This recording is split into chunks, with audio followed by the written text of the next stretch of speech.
You may know you're listening to this show along the Marketing Podcast Network, but did you know there are other great shows on MPN to help your business? Dave Delaney hosts a great podcast called The Nice Podcast. Dave, tell us what these fine folks will get out of listening. Thanks for asking. The Nice Podcast is all about helping leaders improve the way they communicate with their team members, with their prospects, with their colleagues, everybody. So that's what it's all about. Amazing. Where can people subscribe? The places that you subscribe to podcasts normally. But you can also find the show at marketingpodcast.net, of course. And you can also visit nicepodcast.co. You heard him, folks. Go subscribe. You may know you're listening to this show along the Marketing Podcast Network, but did you know there are other great shows on MPN to help your business? Mike Carlin hosts a great podcast called Uncorking a Story. Mike, tell us what these fine folks will get when they listen. Uncorking a Story profiles successful writers and authors to uncover how their background and life experiences influence the stories they create. We learn what motivates them, their path to success, and what fuels them to keep creating. And it all starts by asking one simple question: where does your story begin? Ooh, interesting. Where can people subscribe? You can follow the show at uncorkingstory.com, at marketingpodcast.net, or by searching for Uncorking a Story wherever you get your podcasts. You heard him.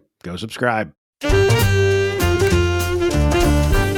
I'm Nick Westergaard, and this is On Brand, helping you tell your story. My guest this week is Tony Gnau. You know, video is a tactic for whatever your greater communication strategy is, whether that's external for marketing or whether it's internal for communicating with your own team.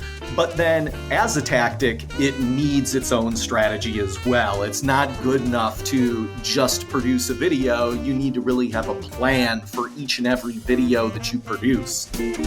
Tony Gnau is the founder and chief storytelling officer at T60 Productions. He's a 3-time Emmy Award-winning journalist, has led T60 Productions to winning 18 Telly Awards for its corporate videos, and is the author of the book Lights, Camera, Impact: Storytelling, Branding, and Production Tips for Engaging Corporate Videos.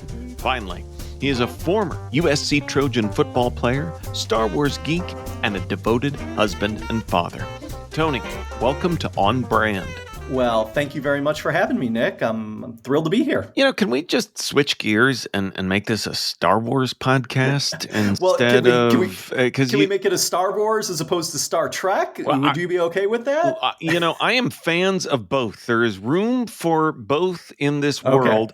I am probably a bigger Star Trek fan, but as I look around my office with various Star Trek knickknacks, but I also have, R2-D2 is on my little shelf behind me. Nice.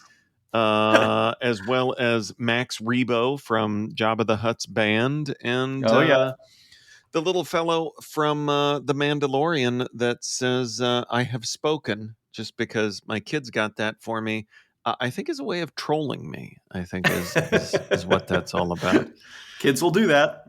But no, alas, I believe we're here to talk about branding, storytelling, video, and the like. But, I was going to say you could see all of my Star Wars knickknacks, but we did have the conversation earlier in the week that ironically, you are Mr. Video.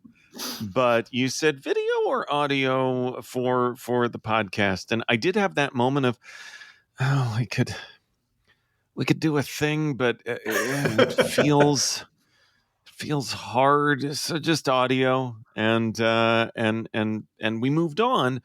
But let's take apart that reaction. That's because I may be a good test case for for needing your book, and maybe there's listeners out there as well that have that same response of no, just audio. So what is that hurdle that we have with video? It's certainly important. I'm sure you have some rapid fire stats on how the addition of video helps, and yet we kind of move away from it or are a little afraid of it.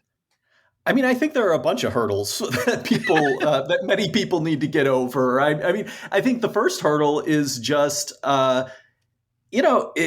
especially when you're doing marketing or internal communications or whatever, we have budgets, and video can end up being your most expensive piece of content that you end up creating. And so there's that hurdle to get over.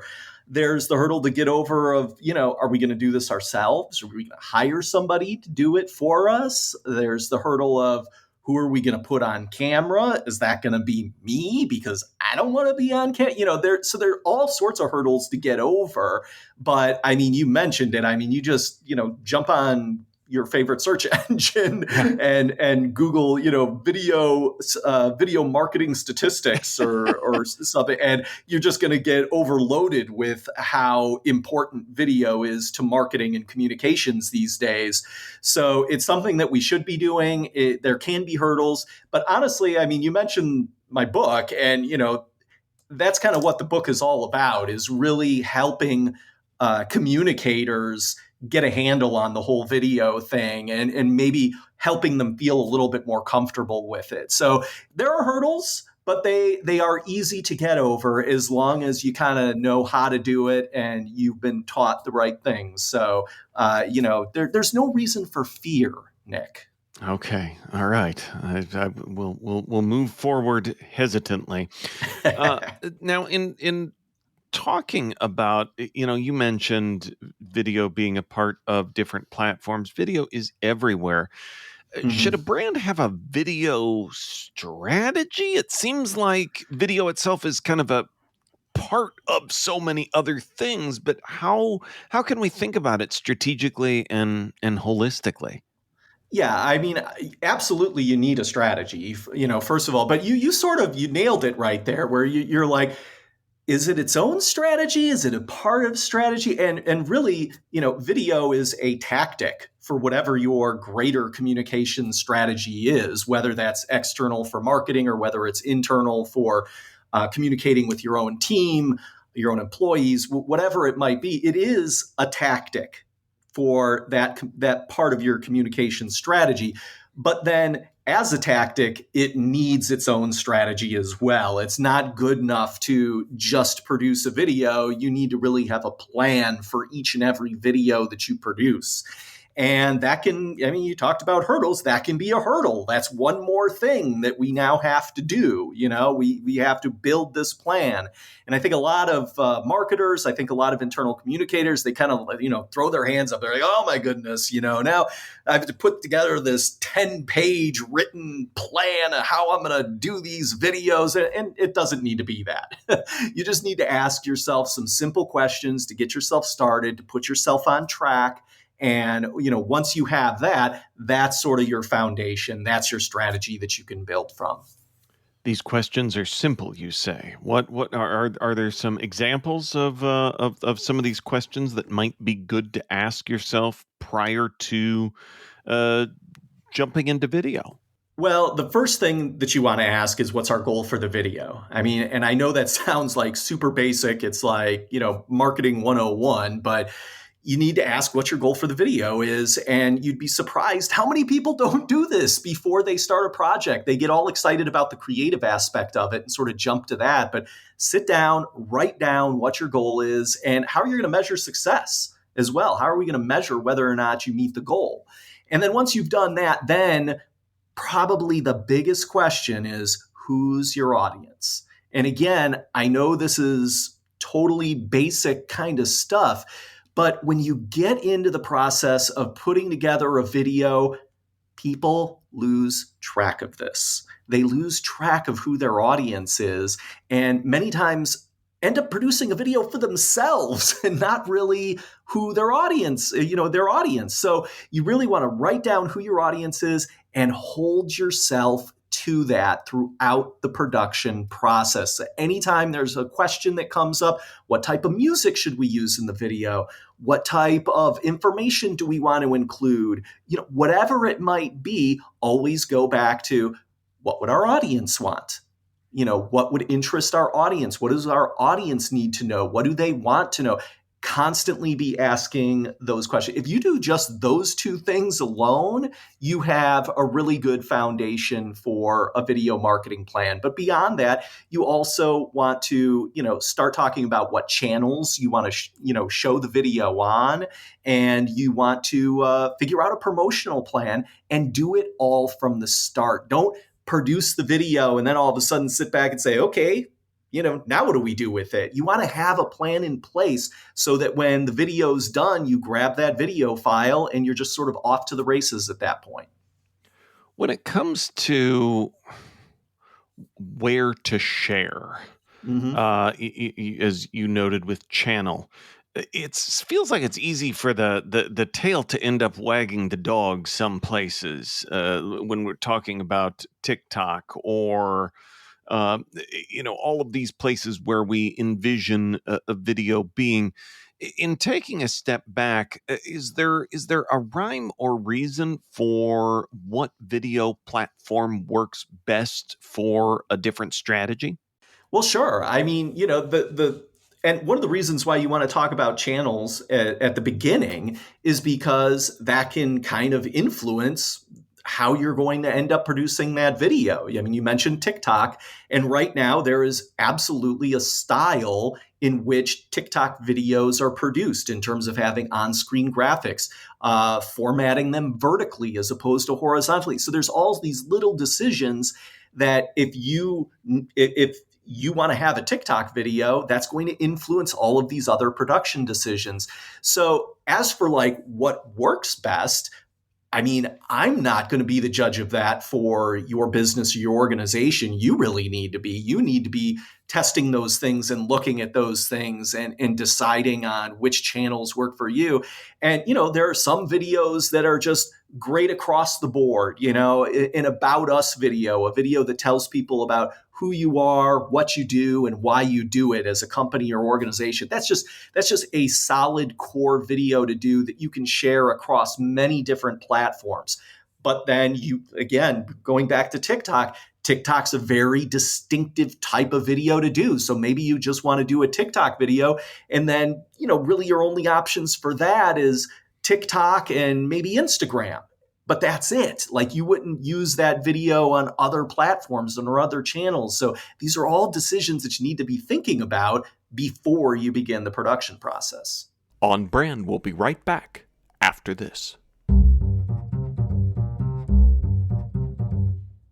Imagine working with your team on a project and you're trying to do everything over email. Things seem to work well enough at the beginning, but once you start adding more than a couple of people or sharing more than a couple of files, the entire thing becomes disorganized. Managing projects is tough enough. It's a struggle to juggle people, work, and expectations under pressure. Problem is, many project management platforms make it even harder by overcomplicating things, leading teams to abandon tools when the promise fades and frustration sets in. That's when teams turn to Basecamp. Famously straightforward and effective, teams stick with it and projects thrive on it.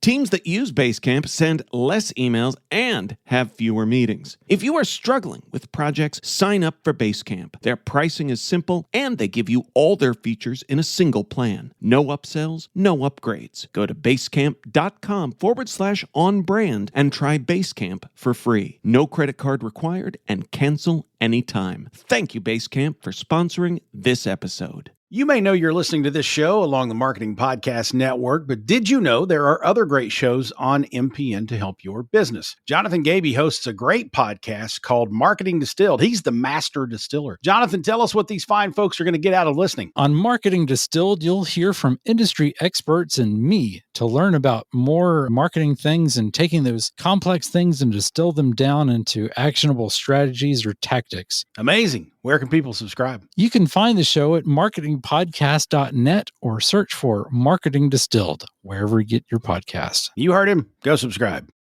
Now, back to the show.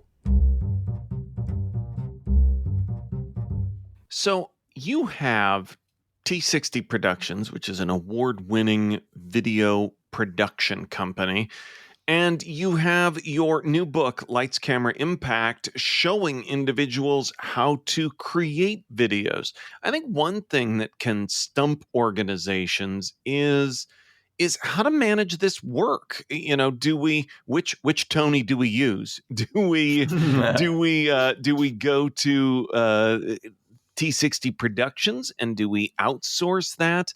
and look for someone to help us create video, or I think a lot of people would agree. I think we know enough to be dangerous, or should we be DIYing things? Is there any sort of logic to apply to how organizations should tackle the work of video? Absolutely. I mean, the DIY question is the big one, because you're right. I mean, we all have a video camera in our pockets or our purses or our bags, whatever it might be these days. And that's a darn good video camera too. I mean, the video that you can shoot on your smartphone is better than the professional cameras that we were using just 10 years ago. So, we are all a little bit dangerous when it comes to that sort of thing. So usually the guidance that I give organizations is, first and foremost, if you are a startup company, you're a very small business, you have practically no marketing budget at all, then feel free to go ahead and DIY your videos. I think it's totally fine to do that. If you are a company that has like a really laid back culture and your clients, your customers know this about you, go ahead and DIY your videos. It is absolutely fine to do that. If you are producing a video that is straight up, this is for social media, we just want to use this on Instagram or TikTok or Facebook or whatever it might be, and it's just a short social media video, then go ahead and DIY those. Just about anything else, I would really lean on turning to a professional. And it's not just because I'm a professional video producer. It's because your reputation is on the line every time you produce a video and put it out there for the world to see. And if you have a company that has a strong reputation in any way, you risk tarnishing that reputation if you put together a bad video and send it out to the world. So, if you fall into any of those other categories, I say it's totally fine. I mean, a lot of people are surprised when I recommend DIY video at all because I am a professional video producer. But if you fall into those categories, by all means, DIY it. But otherwise, you should definitely look into hiring a professional. Now, you also mentioned just about, do I read this book and then go ahead and do it? And you could certainly do that. This book is really designed for communications professionals, whether you're hiring a video production company or whether you're doing a DIY.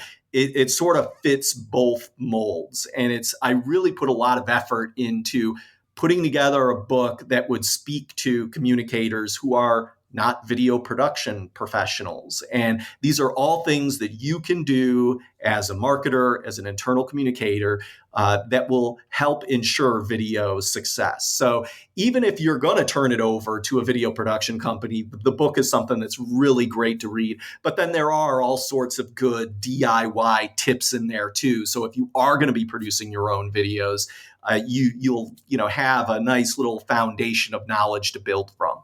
I love that. I love that. As you outlined who the book's for, how it's laid out, and those tips are so important. Is there something that, as you think about those tips, like a little nugget we could give folks that is a quick and easy thing that someone like you, it's second nature to, but if us marketers that were creating some of those little social media videos that you were talking about did one thing differently, what's that one thing that's an easy win for better video? This will involve a small purchase. It is not a big purchase. I mean, it can be certainly, but even just a small $20 purchase will improve things greatly. Get a microphone. Because this is something that surprises people, but the easiest way to recognize an amateur video from a professional video doesn't have anything to do with how it looks, it's how it sounds.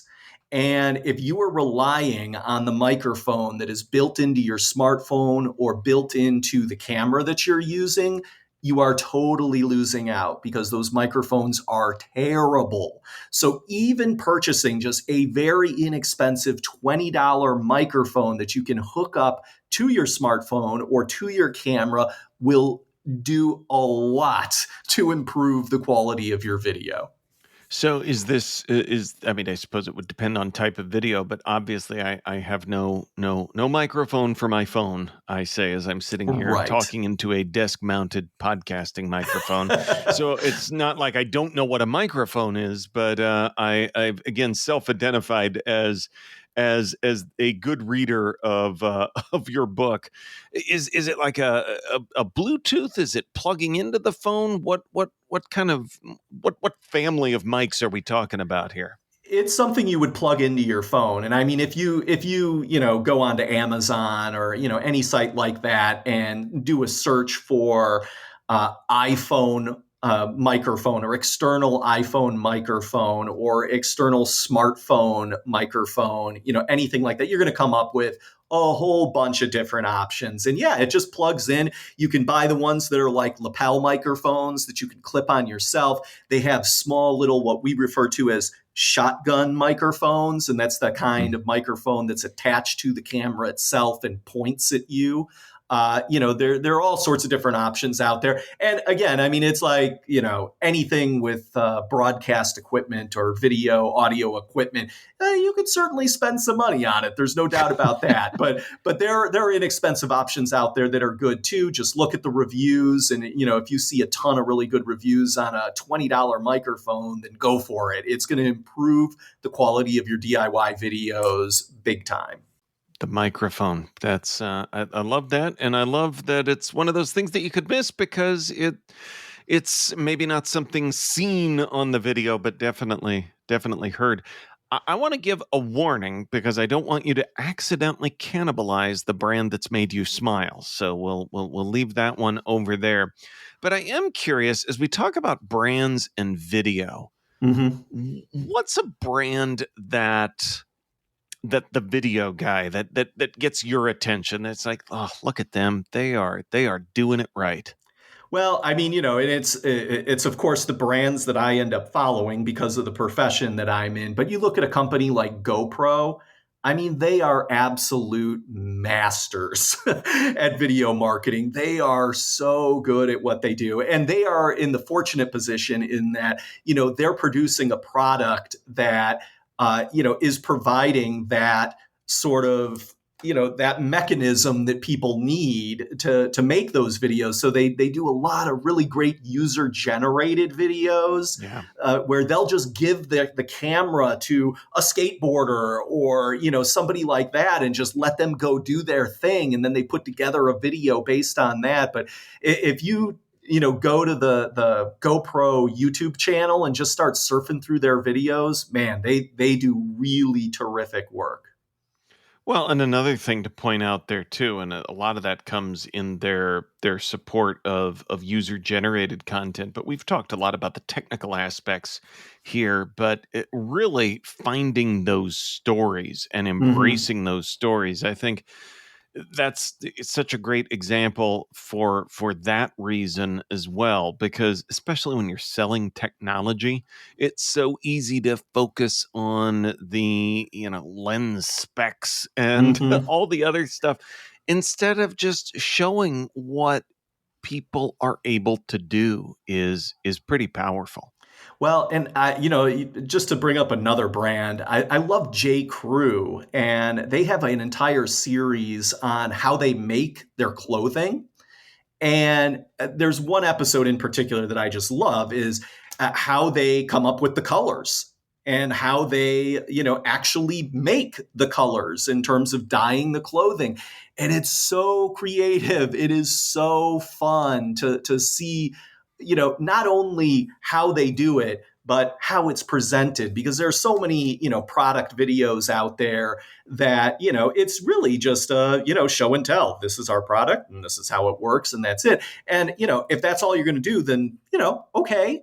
But you can really get creative with how you do a product video, and they just do such a great job of that and really capturing people's attention. And so if somebody wants to go out and look at that, again, you can go to YouTube. They have a channel and it's all right there. But man, just really good stuff. Awesome. Couple of great brands and to learn different things from too. Yep. So speaking of brands, I gave you the warning, so you didn't actually have to get to it earlier. But what is a brand, sir, that has made you smile recently? Well, there's a brand that I immediately thought of when you asked me about this, and it is Milwaukee Tool Company.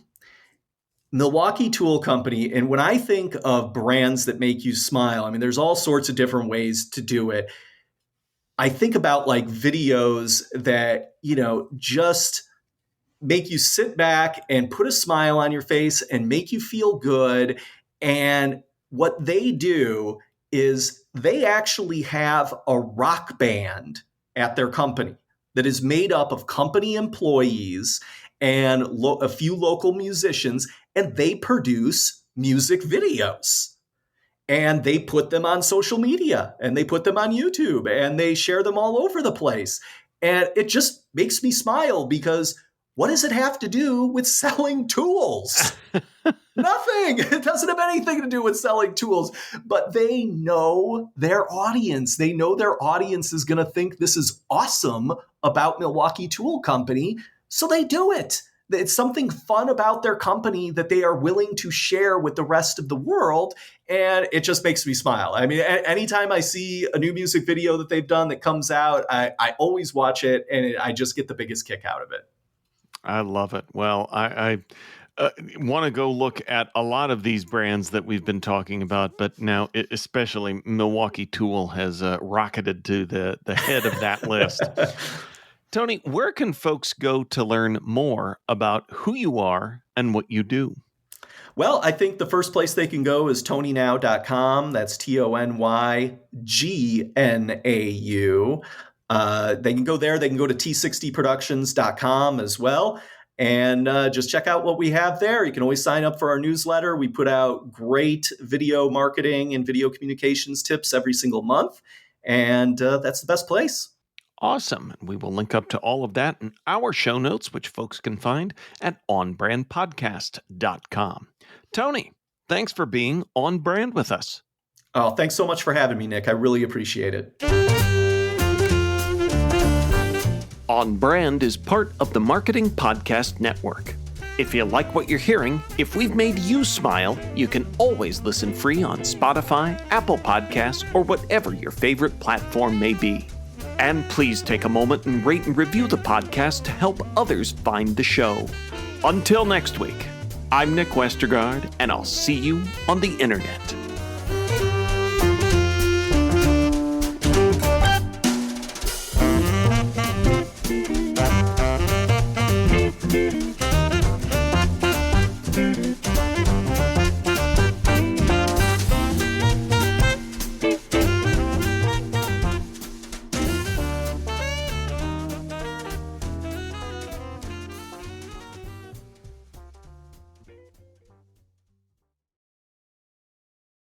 This podcast is heard along the Marketing Podcast Network. For more great marketing podcasts, visit marketingpodcasts.net.